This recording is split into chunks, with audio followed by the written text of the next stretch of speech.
Selamat pagi sahabat yang terkasih di dalam Tuhan. Mari kita awali aktivitas kita pada pagi hari ini dengan bersaat teduh di dalam doa pagi bersama Bapak Fubinus Juniartono. Shalom, selamat pagi Bapak Ibu Saudara, para sahabat sekalian dimanapun berada. Kembali kita dipertemukan melalui ibadah doa pagi yang dilaksanakan hari ini. Bagaimana keadaan Bapak, Ibu, Saudara, para sahabat semuanya? Kiranya kasih setia Tuhan yang selalu menyertai kita boleh menghibur dan menguatkan kita dalam kondisi apapun. Mengawali ibadah kita, marilah kita heningkan diri kita masing-masing untuk bersaat teduh sejenak. Mari kita berdoa. Ya Tuhan, sumber kasih dan sukacita, inilah kami, anak-anak-Mu, kembali hadir di hadapan-Mu untuk berjumpa kembali dan berelasi bersama Dikau lewat ibadah doa pagi saat ini. Kami mau memuji nama-Mu, berdoa dan mempergumulkan sebagian firman-Mu yang sebentar akan diberitakan. Terangilah hati, jiwa, dan pikiran kami, kiranya hikmat Tuhan menolong kami untuk mengerti, menghayati, dan memahami segenap sabda-Mu yang akan kami pergumulkan bersama nanti. Kiranya Roh Kudus juga membimbing hamba-Mu yang Dikau percaya untuk menguraikan firman-Mu, sehingga dalam kelemahan dan keterbatasannya akan dimampukan untuk menyampaikan firman-Mu dengan baik, benar, dan penuh tanggung jawab. Kami serahkan ibadah doa pagi hari ini dari awal pertengahan hingga akhirnya ke dalam pimpinan tangan-Mu. Dalam nama Tuhan Yesus kami berdoa. Amin. Bapak, Ibu, Saudara, para sahabat yang mengasihi dan dikasihi Tuhan. Sebelum melanjutkan ibadah kita, marilah terlebih dahulu kita naikkan sebuah pujian yang diambil dari Kidung Jemaat 363, Bagi Yesus kuserahkan.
Sahabat Kristus yang setia, renungan kita hari ini saya beri tema Undangan Tuhan. Nats yang mendasarinya Saya ambil dari kitab Injil Matius pasal 11 ayat 28 hingga 30 yang mengatakan demikian. Marilah kepadaku semua yang letih lesu dan berbeban berat. Aku akan memberi kelegaan kepadamu. Pikulah kuk yang kupasang dan belajarlah padaku, karena aku lemah lembut dan rendah hati, dan jiwamu akan mendapat ketenangan. Sebab kuk yang kupasang itu enak dan bebanku pun ringan. Demikianlah pembacaan firman Tuhan. Yang berbahagia adalah setiap orang yang mau mendengar firman Tuhan, menyimpan, memelihara, serta mempergumulkannya, dan bersedia melakukannya dalam kehidupannya setiap hari. Haleluya. Seorang wanita berusia 87 tahun terbaring lemah di tempat tidur di sebuah panti pria usia. Setiap kali ada orang yang menjenguknya, ia selalu mengajukan pertanyaan yang sama. Mengapa saya harus ada di tempat ini dalam keadaan begini? Sudah sekian lama saya menjadi orang Kristen. Saya sudah begitu taat dan setia kepada Tuhan dan selalu melayaninya. Saya pernah mengajar di sekolah minggu. Saya mendidik dan membesarkan anak-anak saya sesuai dengan ajaran Tuhan. Sekarang pandanglah saya. Bisakah Anda memberitahu mengapa saya berada di tempat ini dalam keadaan sedemikian? Suatu ketika seorang pendeta mengunjungi ibu tersebut, dan ibu itu mengajukan pertanyaan yang sama seperti yang ia lakukan terhadap pengunjung-pengunjung lain sebelumnya. Di luar dugaan, sang pendeta mengatakan, "Saya bisa menjawab pertanyaan ibu." Ibu itu terkejut dan berkata, "Beritahukanlah segera apa jawabannya." Pendeta itu menjawab, "Pertama-tama yang ibu harus lakukan adalah mengubah cara berpikir ibu. Selama ini ibu hanya terfokus pada masalah-masalah yang ibu alami, tetapi ibu lupa bahwa ada satu pribadi, yaitu Sang Kristus, sumber kekuatan, Sang Juru Selamat yang selalu ada bersama ibu, yang akan memampukan ibu untuk bertahan bagaimanapun juga keadaan ibu. Pandanglah Yesus sebagai titik pusat kehidupan ibu dan berserahlah kepadanya. Dia adalah pemilik hidup kita. Kelemahan kita memberi kesempatan agar kuasa kasih Kristus dinyatakan. Dia yang penuh rahmat tidak pernah membiarkan dan meninggalkan kita. Semakin besar kelemahan kita, semakin dekat Ia menyatakan kekuatannya. Pertolongannya pada kita akan datang pada waktunya dengan caranya sendiri. Teguhkan keyakinan ibu bahwa Yesus adalah sahabat kita yang sejati yang akan berkarya dalam semua langkah kehidupan kita. Pendeta itu menutup pembicaraannya dengan mengatakan, "Bersama Allah, kelemahan kita akan menjadi kekuatan yang terbesar." Dari kisah yang baru kita dengar tadi, kita bisa melihat ada dua hal yang sebenarnya menjadi pergumulan ibu tua tersebut, yang juga menjadi perenungan bagi kita semua. Yang pertama, mengapa hidup ini begitu sulit dan berat untuk dijalani? Yang kedua, sebagai anak-anak Allah, mengapa kita tidak terbebas dari masalah dan beban hidup? Kita semua pasti tahu jawabannya.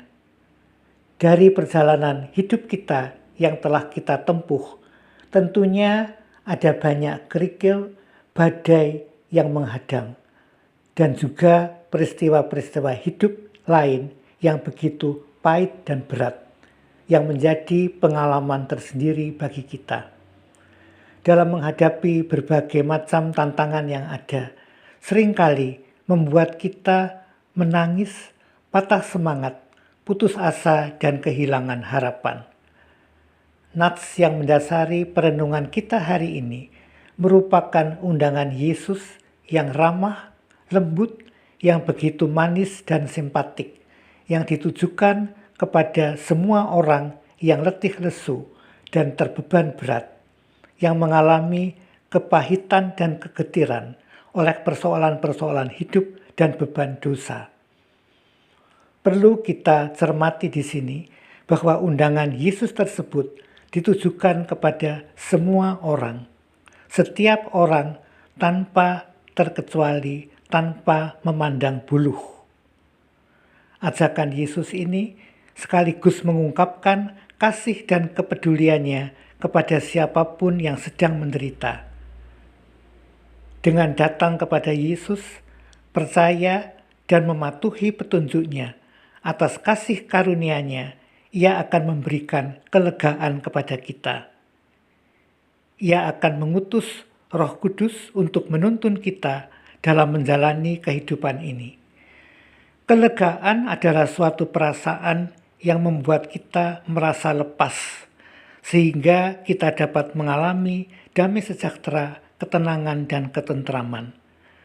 Kelegaan adalah suatu anugerah Tuhan yang tidak bisa diberikan oleh siapapun, kecuali Tuhan sendiri.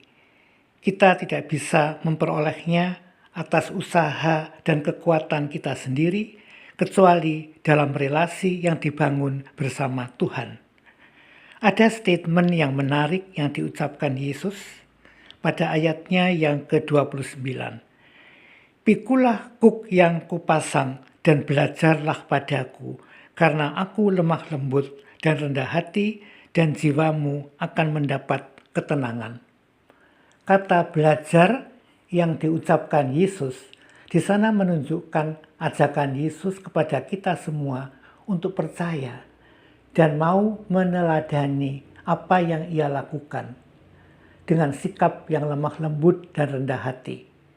Lemah lembut dan rendah hati menunjukkan sikap atau karakter yang bijaksana, bisa mengendalikan diri, sifat yang menyatakan kesabaran, tidak memberontak atau menuntut, melainkan penuh dengan kerelaan dan keikhlasan dan ketulusan. Dan ini semua membawa kita kepada ketenangan. Kitab Yesaya 30 ayat 15b mengatakan, dalam tinggal tenang dan percaya terletak kekuatanmu. Sahabat, persoalan hidup dan semua masalah yang kita akan hadapi itu akan terus berdatangan dan seringkali menjadi beban yang begitu berat bagi kita.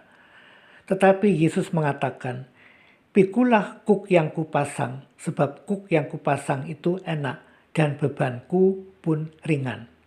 Ingatlah, dalam menanggung beban hidup yang kita alami, kita tidak sendiri.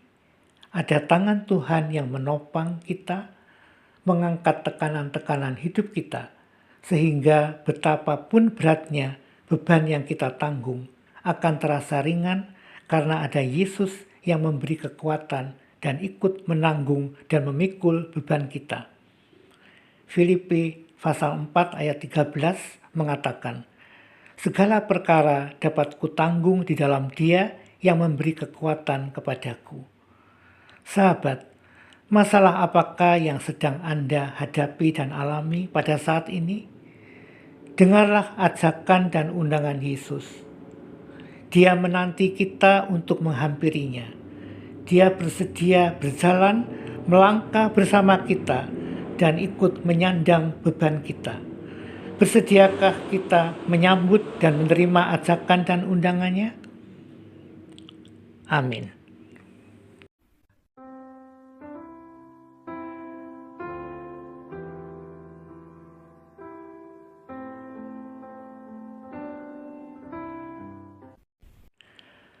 Bapak, Ibu, Saudara, para sahabat yang mengasihi dan dikasihi Tuhan, marilah sekarang kita naikkan bersama doa-doa syafaat.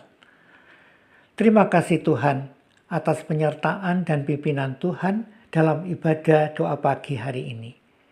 Kiranya lewat relasi kami bersama Dikau yang kami lakukan dari waktu ke waktu, boleh semakin meneguhkan kehidupan iman dan rohani kami di dalam Dikau.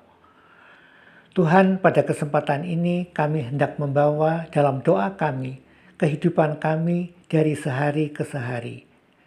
Tuhan berkati aktivitas kami, usaha pekerjaan kami, agar senantiasa dilancarkan, juga yang tak kalah pentingnya terkait dengan kesehatan kami. Kami ingin mendoakan keluarga kami, rekan-rekan dan para sahabat kami yang sedang terganggu kesehatannya. Meskipun kami tidak menyebutkan nama mereka satu persatu, tapi Tuhan tahu secara spesifik apa yang mereka alami.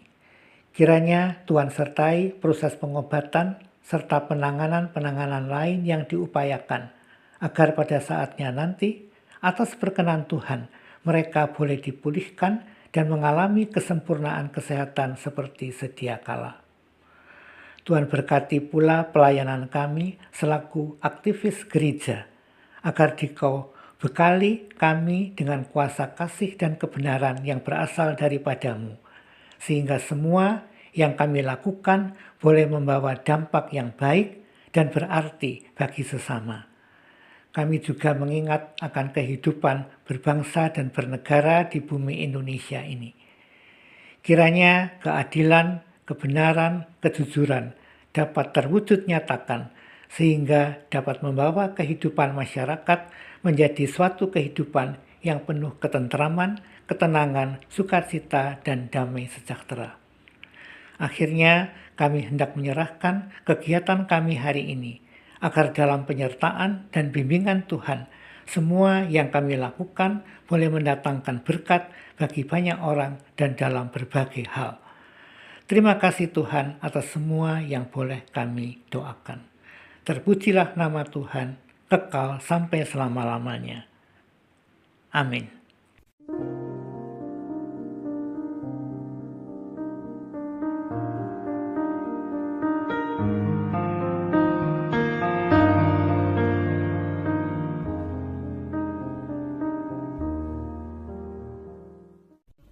Sahabat, doa pagi kita telah usai. Selamat beraktivitas, semoga kita tetap diberi kesehatan dan tetap dalam penyertaan Tuhan. Tuhan Yesus memberkati.